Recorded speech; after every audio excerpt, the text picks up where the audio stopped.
오늘 말씀은 요한복음 1장 14절에서 18절 말씀입니다.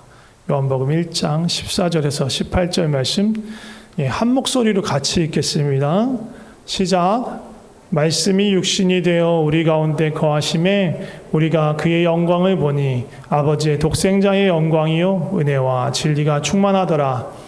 요한이 그에 대하여 증언하여 외쳐 이르되 내가 전에 말하기를 내 뒤에 오시는 이가 나보다 앞선 것은 나보다 먼저 계심이라 한 것이 이 사람을 가리킴이라 하니라.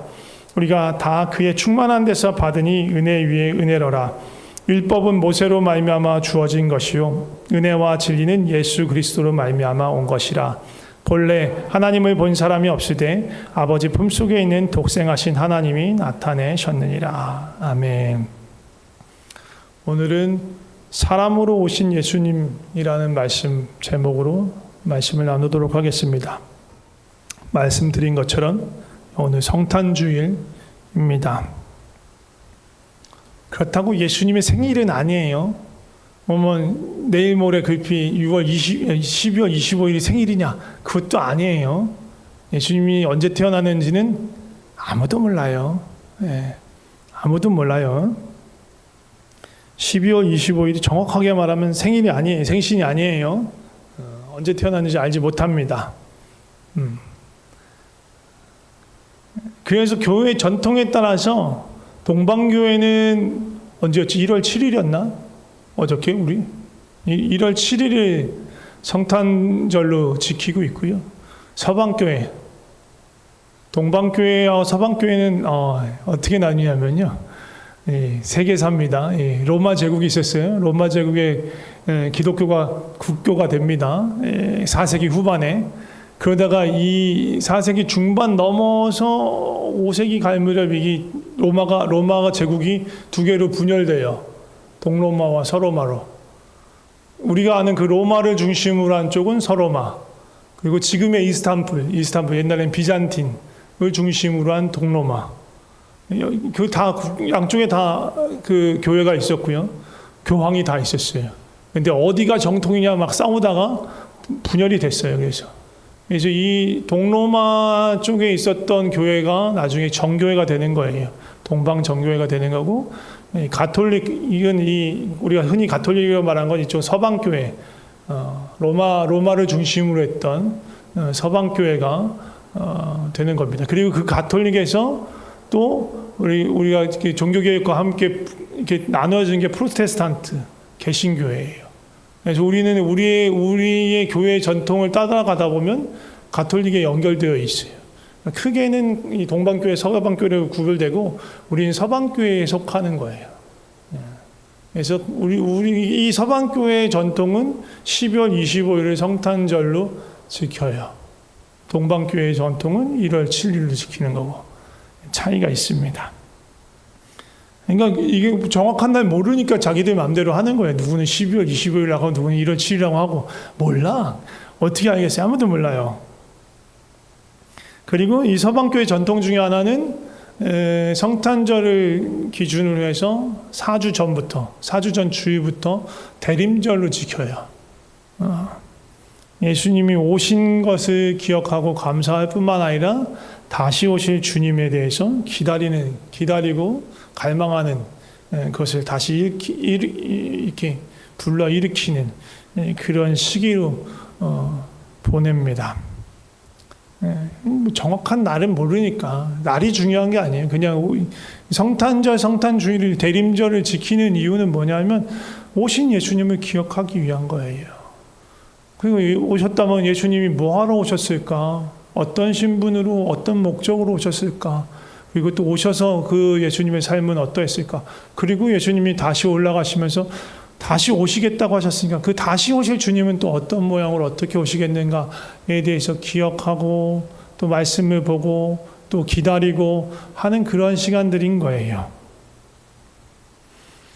예수님은 하나님이세요. 성삼위일체 하나님. 하나님은 원래 영이세요. 하나님은 영이세요. 그리고 영원부터 영원까지 존재하시는 분이세요. 당최 무슨 말이야? 영원부터 영원까지. 그러니까 시간과 공간을 초월했단 말이에요. 물질을 초월. 그러니까 하나님이 온 우주 만물을 만들기 전에는 뭐가 있었어요? 아무것도 없었어요. 하나님만 계셨어요. 그게 영원이에요. 물질이 없었고 시간이 없었어요. 시간 자체가 존재하지 않았어요. 시간이란 것이 필요가 없었어. 하나님은 어차피 영불변한 존재이기 때문에 시간이란 것이 필요 없었어요. 시간이란 거는 물질의 변화를 나타내는 거예요. 물질의 변화하는 상태를 보면서 시간이 흘러가는 걸 우리가 알아요. 시간이 흘러가는 거 아는 것도 물질적인 변화가 우리 가운데 있기 때문에. 근데 물질이 아무런 것도 존재 않고 영이신 하나님밖에 계시지 않았기 때문에 그게 영원인 거예요. 영원한 존재로 계셨어요. 창조된, 하나님께서 만드신 게 물질이니까 그 창조된 물질과 구별되는 영이신 창조주 하나님이세요. 그래서 원래는 피조물인 우리를 만드신 영이시고 창조주이신 하나님을 알 수도 없고 볼 수도 없어요. 그게 원래 그 존재의 양상인 거예요. 그런데 하나님께서 우리로 하여금 하나님을 알도록 하셨어요. 하나님 자신을 보여주신 거예요. 이게 계시의 활동이에요. 하나님 스스로를 보여주는 거예요. 굳이 왜 우리한테 보이셨냐? 그게 하나님의 창조의 목적이었기 때문이에요. 지난주에도 제가 말씀을 나눴지만 성삼위 하나님께서 뭐가 부족한 게 아니고 완전한 사랑 가운데서 완전한 하나님께서 정말 충만함 그 자체로 존재하셨는데 하나님께서 그냥 창조하시길 결정하셨어요. 사랑의 대상을. 그게 우리예요. 저와 여러분이에요. 그리고 그 사람들과 함께 살아갈 수 있는 공간을 만들기 위해서 물질이라는 온 우주 만물을 만드신 거예요. 창조하신 거예요. 네. 그러니까 사랑하기 위해서는 알아야지. 모르는데 어떻게 사랑하겠어. 그러니까 사람에게 하나님의 어떠하심을 나타내고 보이시고, 그리고 창세기 1장, 2장, 3장에 보면 동산에 함께 거니시고 그를 부르시기도 하고 함께 만드는 그런 만물들의 이름을 짓기도 하시고 그렇게 교제하시고 사귀신 거예요. 그런데 안타깝게도 그 사랑의 관계를 거부했어요.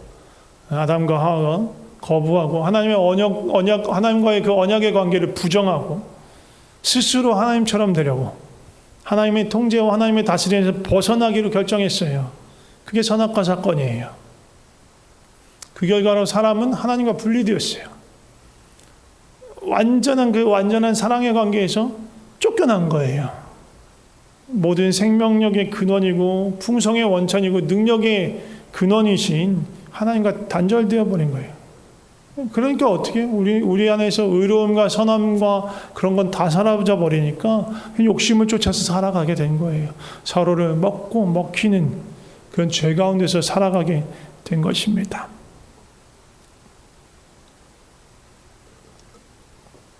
근데 그걸 보고 하나님 어떠셨거든? 아유 꽃이다. 나 배신한 녀석들 잘 됐다. 저렇게 죄 가운데 살다 죽어라. 그랬을까요? 아니에요. 여전히 사랑하시기 때문에 안타까워하시고 어떻게든 하나님의 사랑 가운데로 돌아오게 하고 싶으셨어요. 근데 그 방법이 다른 방법이 없는 거예요. 다른 방법이 없어요. 하나님께로 돌아오게 할 수 있는 방법이 없어요. 우리 인간 스스로 뭔가 할 수 있는 방법이 아무것도 없는 거예요. 그래서 예수님이 오신 거예요. 요한복음 14장 6절의 말씀을 잠깐 보도록 하겠습니다. 한번 읽어보겠습니다. 시작. 예수께서 이르시되 내가 곧 길이요 진리요 생명이니 나로 말미암지 않고는 아버지께로 올 자가 없느니라.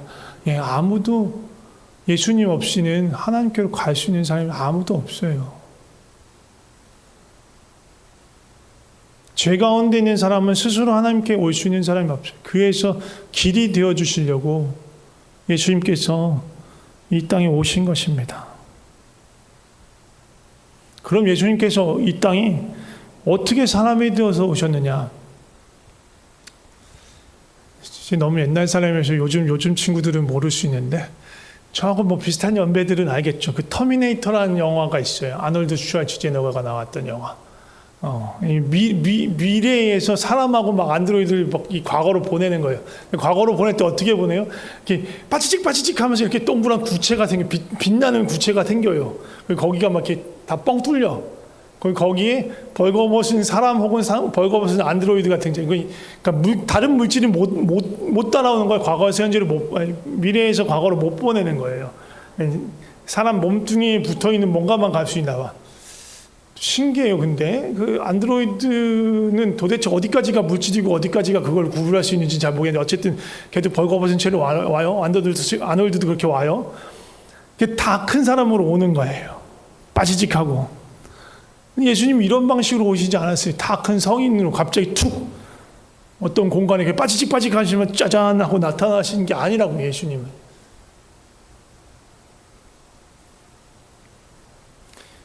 완전한 하나님이시자 완전한 사람이에요. 완전한 사람이라는 것은 사람과 똑같다는 거예요. 사람이라는 거예요. 그럼 사람이 태어나고 죽는 방식과 똑같은 방식으로 살고 죽으시는 거예요. 어떻게 태어나요, 우리가? 엄마의 자궁 안에서 만 9개월 거기에서 자라나야, 그리고 출산이라는 어마어마한 과정을, 그 기적의 과정을 거쳐서 우리는 이 땅에 태어난다. 예수님이 똑같이 태어났어요. 똑같은 방법으로. 어마어마하게 놀라운 일이에요. 사실 옛날엔 잘 몰랐어요. 여기 있는 이 친구들만 할 때는 잘 몰랐어요. 여기 있는 친구들까지도 잘 몰랐을 거예요. 그때까지만 해도 잘 몰랐어요. 언제부터 좀 그런 거에 대해서 이게 엄청난 일이구나라고 느꼈냐면 결혼하고 나서 아이를 낳고 아이를 기르면서 더 이게 어마어마한 일이구나. 예수님이 사람이 되셨다라는 게 그런 걸 깨닫게 돼요. 사람이라는 건 저절로 자라지 않습니다.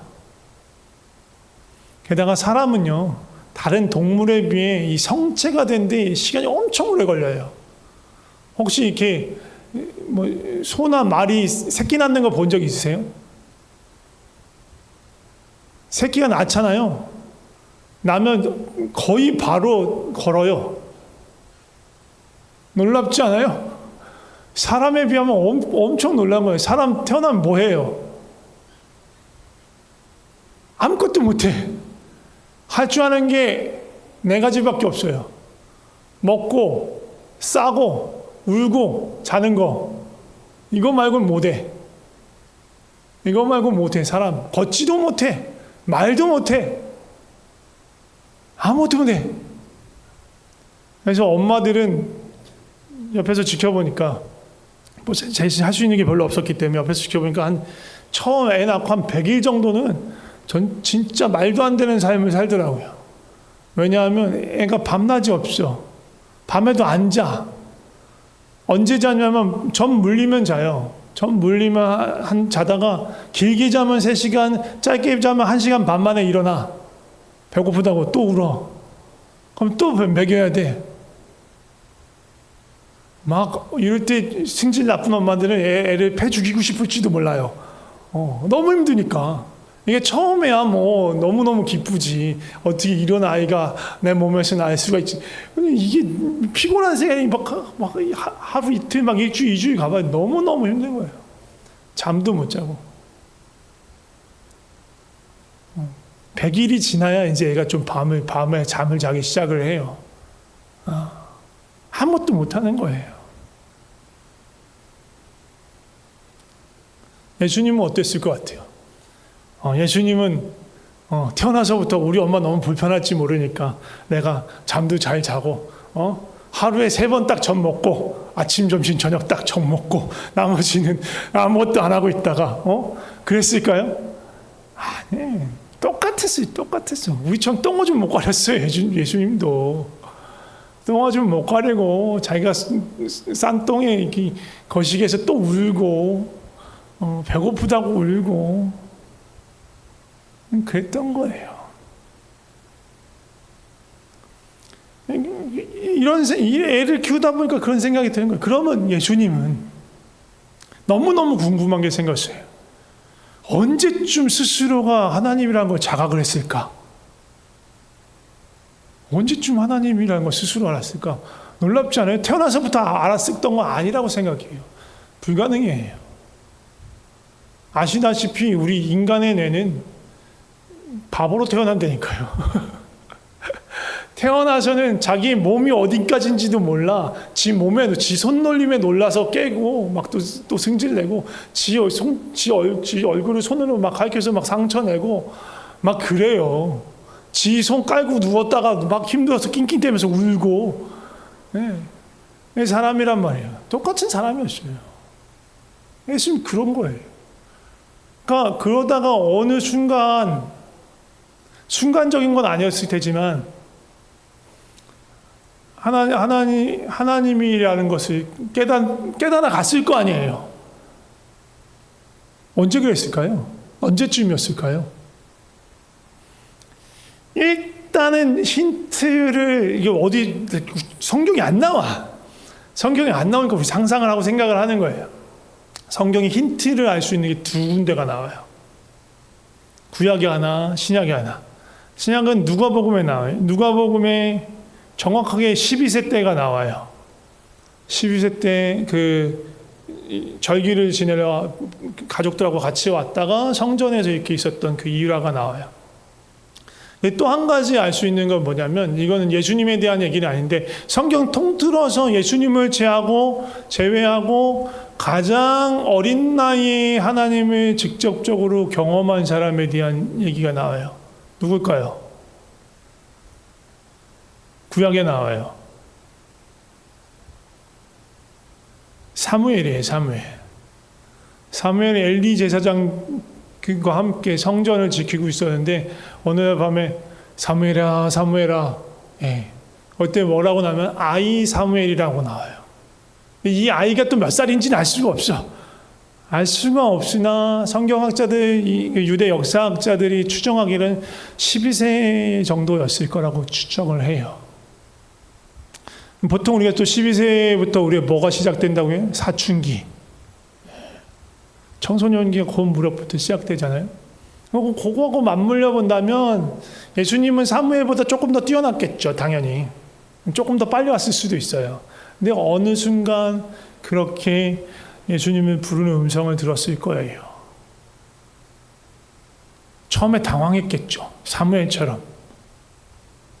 그러나 기도하고 그렇게 자신을 부르시는 하나님 아버지의 음성을 듣고 기도하며 그 음성을 따라서 하나님과 교제하는 가운데 자신의 아이덴티티에 대해서 알아가는 일들이 있었을 거예요. 청소년 시기는 원래 아이덴티티를 알아가는 시기예요. 부모님과 연결되어서 이렇게 결속되었던 게 이게 분리되어서, 건강하게 분리되어서, 부모님은 부모님이고 나는 나구나. 이게 거칠게 분리되면 어떻게 막 승질내고 막 반항하고 막 싸우고 막 거치게 방문 꽝 닫고 들어가고 막 여기서 그러신 분들 없을지 모르겠지만 저는 그랬으니까 전 거칠었어요.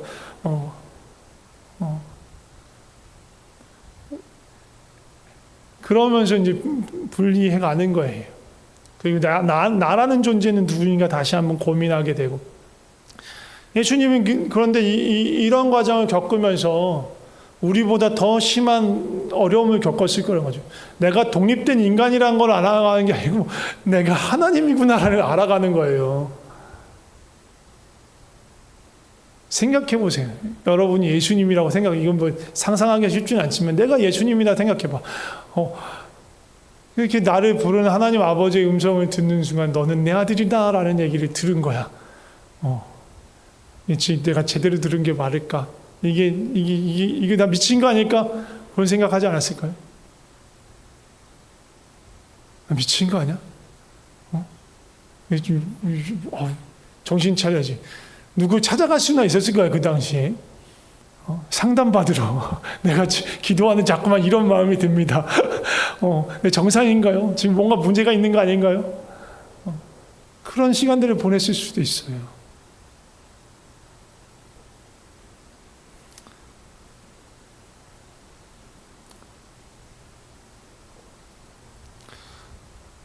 또 신이 된다, 신이라는 걸 인지하는 것도 쉽지 않고, 그리고 또한 기도하면서 자신이 남들과 다른 특별한 일들을 일으킬 수 있는 존재라는 걸 알아갔을 거 아니에요. 그것 또한 대단히 어려운 일인 거예요. 혼란스러운 일이겠죠.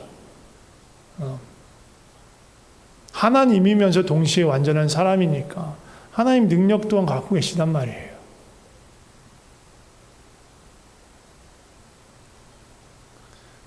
대단히 어려운 거예요. 사람이 되어서 사람으로 살아가는 것. 하나님이신 분이. 어느 날 능력과 자신의 정체성을 깨달았어. 그러면 이 놀라운 능력으로 이 땅을 정복해야겠다. 아무나 날 못 이기니. 그런 깨달음을 안 게 아니라 예수님은 뭘 깨달았어요? 내가 이 땅에 사람으로 와서 사람들을 하나님 아버지께 이끌기 위해서 내 생명을 놓아야 하는구나. 이들이 하나님께 돌아갈 수 있는, 아버지께 돌아가야 되는 길을 만들기 위해서 내 목숨을 내놓아야 하는구나. 이것이 내가 가야 되는 길이구나를 알게 되셨단 말이에요. 얼마나 받아들이기 힘들었을까요?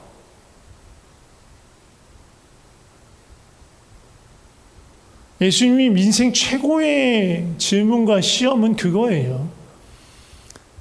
예수님이 세례 요한에게 세례를 받고 광야에 40일 금식한 다음에 사단에게 시험 3가지를 받습니다. 근데 내용이 똑같은 거예요.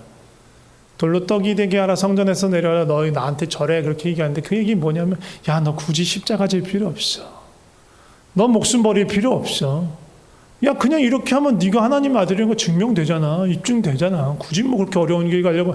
야, 뭐 그렇게 할 필요도 없어. 그냥 나한테 절하면 내가 가졌던 거 돌려줄게. 야, 쉽게 하자. 십자가 질 필요 없어. 생명 버릴 필요 없다니까.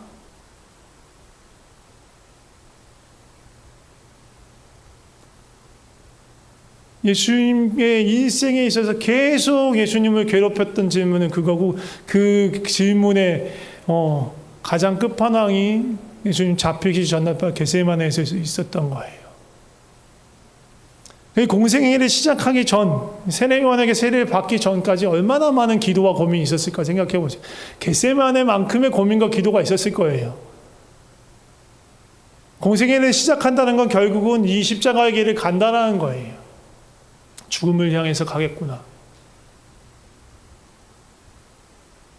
이걸 내가 감당할 수 있을까? 얼마나 죽음이 두려울까? 그 수많은 고민과 고뇌, 그거를 하나님과 교제하면서 기도하면서 숱한 시간 동안 그렇게 하면서 마음이 정리가 되고 마음이 정해지고 때가 참에 세례 요한에게 예수님이 나아가신 것입니다. 예수님이 사람이시기 때문에, 예수님이 완전한 하나님이시지만 동시에 완전한 사람이시기 때문에 이 어려움들을 겪어 가셨던 거예요. 버텨 가셨던 거예요. 피와 땀을 흘리면서 정말로 할 수 있다면 이 잔을 옮겨달라는 그 예수님의 간구가 그냥 한순간의 간구가 아니라 일생을 지배했던, 그리고 어쩌면 벗어나고 싶어 했던, 그러나 우리를 사랑했기 때문에, 우리를 위해서 이 땅에 오셨기 때문에, 그 목숨을 내어주시기 위해서 왔기 때문에 그 길을 걸어가신 것입니다.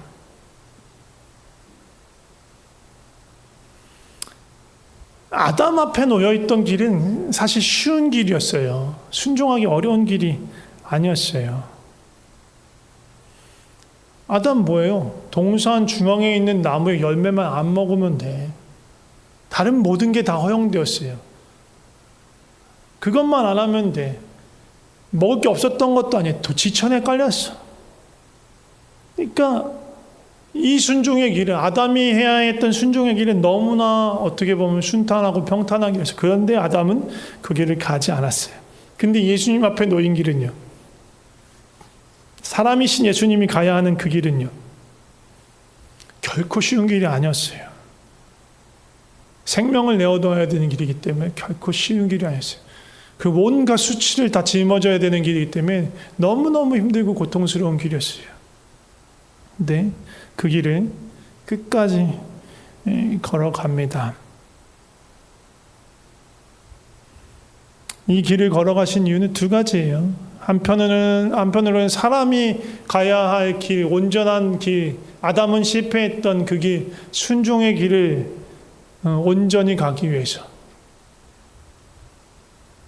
걸어간 것이고, 또 한편으로는 우리를 사랑하신 그 하나님으로서 우리에게 묶여 있는 그 죄에서 우리를 건져내시기 위해서 자신을 화목제물로, 속죄의 제물로 버리신 그 희생의 길을 걸어가신 것입니다. 예수님은 이 모든 것을 다 아시고 사람이 되시기로 하신 거예요. 그냥 아무것도 몰라고 태어나봤더니 그거야 아니고, 다 알고 우리를 사랑하셔서 우리를 포기할 수 없어서 우리를 건지시려고 이렇게 온 것입니다. 우리 빌립보서 2장 6절에서 11절 말씀 한번 같이 보고 기도하며 찬양하며 기도했으면 좋겠습니다. 빌립보서 2장 6절에서 11절 말씀 같이 읽도록 하겠습니다. 시작. 그는 근본 하나님 본체시나 하나님과 동등됨을 취할 것으로 여기지 아니하시고 오히려 자기를 비워 종의 형체를 가지사 사람들과 같이 되셨고 사람의 모양으로 나타나사 자기를 낮추시고 죽기까지 복종하셨으니 곧 십자가에 죽으심이라. 이러므로 하나님이 그를 지극히 높여 모든 이름 위에 뛰어난 이름을 주사 하늘에 있는 자들과 땅에 있는 자들과 땅 아래에 있는 자들로 모든 무릎을 예수의 이름에 꿇게 하시고 모든 입으로 예수 그리스도를 주라 시인하며 하나님 아버지께 영광을 돌리게 하셨느니라. 아멘. 함께 찬양하면서 기도했으면 좋겠습니다. 그가 오신 이유라는 찬양입니다. 하나님이 이 땅에 하나님이신 예수님이 이 땅에 왜 오셨을까? 그 마음이 무엇이었을까? 그 마음을 좀 품고 또 알아가는 그런 뜻으로 이 찬양 좀 부르면서 우리 함께 기도했으면 좋겠습니다. 같이 찬양하겠습니다.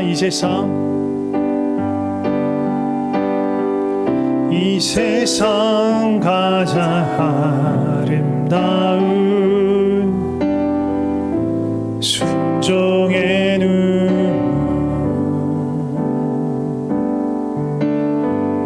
온 세상 다시 빛나게 한 생명의 눈물 그가 이 땅에 오신 이유 죽어야 살게 되고 저야만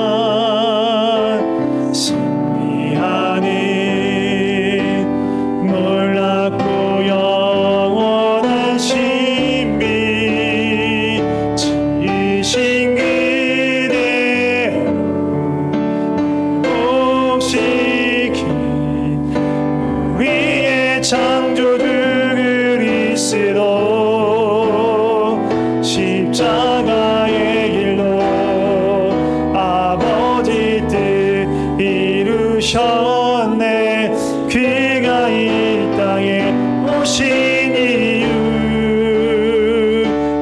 이제 우리에게 맡겨진 그 소망 그 사랑 그 생명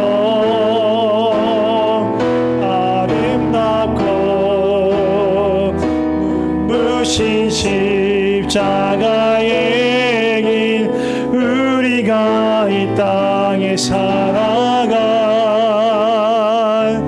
이유 한 번 더 찬양하도록 하겠습니다. 이 세상 가장 아름다운 순종의 눈물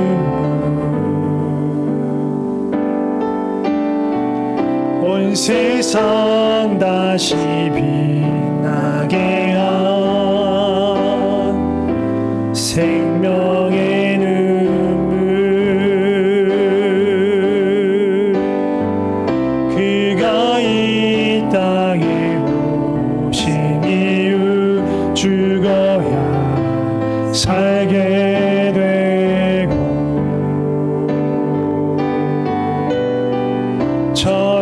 져야만 승리하니 놀랍고 영원한 신비 지으신 그대로 회복시킨 우리의 창조주 그리스도 십자가의 길로 아버지 뜻 이루셨네 그가 이 땅에 오신 이유 이제 우리에게 맡겨진 그 소망 그 사랑 그 생명 아름답고 눈부신 십자가의 길 우리가 이 땅에 살아갈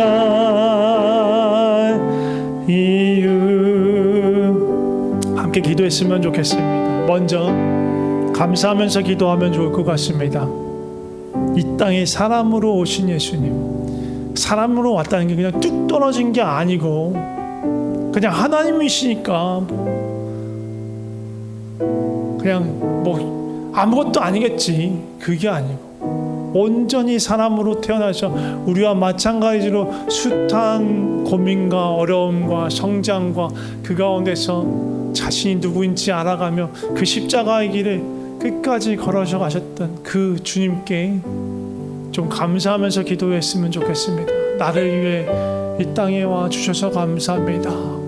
사람이 되어 와 주셔서 감사합니다. 주님 하신 모든 그 은혜와 사랑에 감사합니다 라고 고백하며 우리 함께 기도했으면 좋겠습니다. 같이 기도하겠습니다. 하나님 감사합니다. 예수님 감사합니다. 이 땅에 사람으로 와 주셔서 감사합니다. 완전한 사람이 되어 주셔서 감사합니다. 우리로 하여금 볼 수 있게 알 수 있게 하나님 마음 알 수 있도록 사람으로 와 주셔서 감사합니다. 그런데 그 사람으로 왔다는 게 그냥 뚝딱 떨어진 것이 아니라 우리처럼 엄마 뱃속에서 잉태되고 자라가고 태어나고 정말 수많은 시간들의 과정을 겪어서 자신이 누구인지 알아가고 고통과 그것들을 결정하고 결단하고 그 길을 걸어갔다. 십자가의 길을 마다하지 않고 끝까지 걸어가신 그 주님의 사랑에 감사와 찬양을 드립니다. 사람으로 온다는 것, 또 죽음을 경험한다는 것, 그것이 무엇인지 알았음에도 불구하고 우리를 위한 그 사랑으로 인해서 그것을 거절하지 않고 끝까지 감당하신 주님의 그 사랑에 감사와 찬양을 드립니다. 주여 감사합니다. 계속해서 기도할 때 예수님은 이 땅에 길이 되어주시기 위해서 오셨습니다. 길이요 진리요 생명으로 아버지께 나아갈 수 있는 길이 되어주시기 위해서 아버지의 사랑으로 돌아갈 수 있는 길을 만들어주시기 위해서 오셨습니다. 그렇다면 우리가 해야 될 일은 그 길 대신 예수님을 통해서 아버지께 나아가는 겁니다. 그 십자가를 말미암아 우리 죄를 덮으시고 생명의 길을 내어주셨는데 그 길을 통해서 아버지께 가지 않으면 주님의 하신 그 일은 무엇이 됩니까? 길 대신 그 주님을 통해서 아버지께 나아가기를 원합니다. 아버지를 만나기를 원합니다. 아버지를 더 깊이 알아가기를 원하고 아버지와의 그 사랑의 사귐 가운데 그 친밀한 가운데 더 깊이 거하기를 원합니다. 길이신 예수님을 의지하여 그 보혈의 공로를 의지하여 그렇게 아버지께 나아가게 하여 주시옵소서 라고 고백하며 함께 기도했으면 좋겠습니다. 같이 기도하겠습니다. 주님, 우리가 아버지를 더 알아가기를 원합니다. 아버지께 나아가는 길이 되어주시기 위해서 예수님께서 이 땅에 오셨습니다. 그 길이 끊어졌기 때문에 아무도 아버지께로 돌아갈 수 없기 때문에 그 사랑 가운데로 나아갈 수 없고 그 사랑을 알 수 없기에 예수님께서 이 땅에 와서 길이 되어 주셨습니다. 이제 우리가 그 길 대신 예수님을 통해서 아버지께 나아가게 하여 주시옵소서. 아버지를 만나게 하여 주시옵소서. 아버지를 알아가게 하여 주시옵소서. 아버지를 아는 기쁨, 아버지 사랑 안에 거하는 기쁨, 아버지와 동행하는 기쁨 우리가 누리게 살아가게 하여 주시옵소서.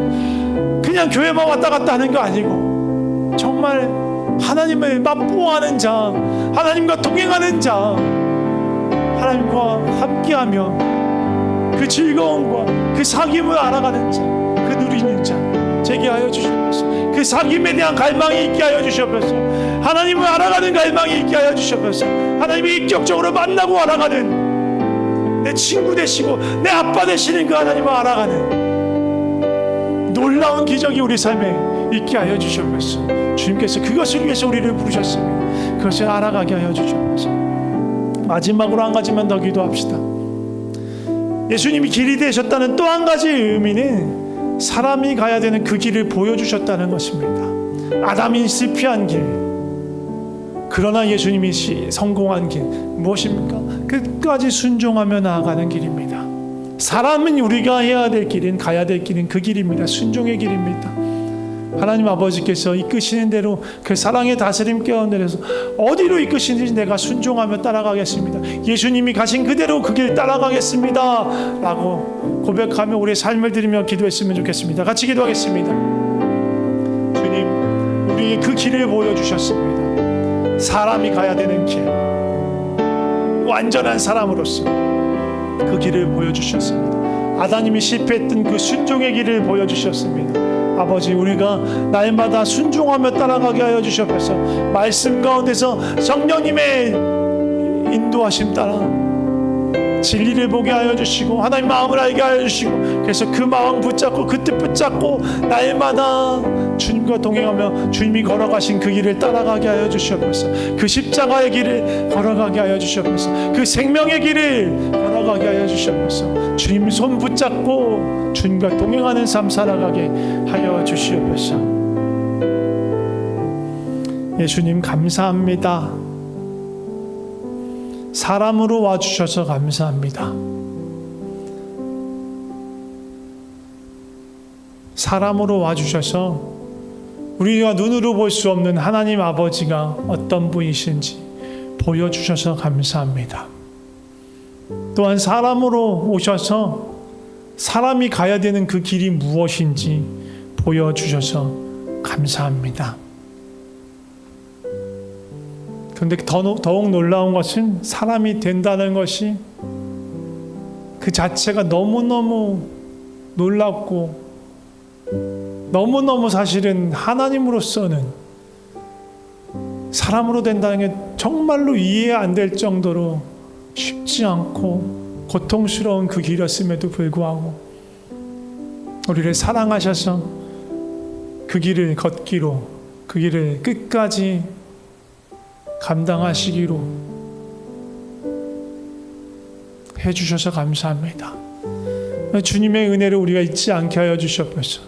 그래서 길 대신 주님을 따라서 주님과 동행하게 하여 주시고, 또 아버지께 나아가는 그 길을 통해서 아버지를 날마다 만나고 더 깊이 알아가고 더 깊이 그 사랑 안에 거하며 주님과 사랑할 수 있는, 사랑을 나누는 그런 관계를 깊이 누리고 살아가게 하여 주시옵소서. 우리를 그 사랑으로 불러주시는 주님께 감사와 찬양을 드리며 예수님의 이름으로 기도드립니다. 아멘.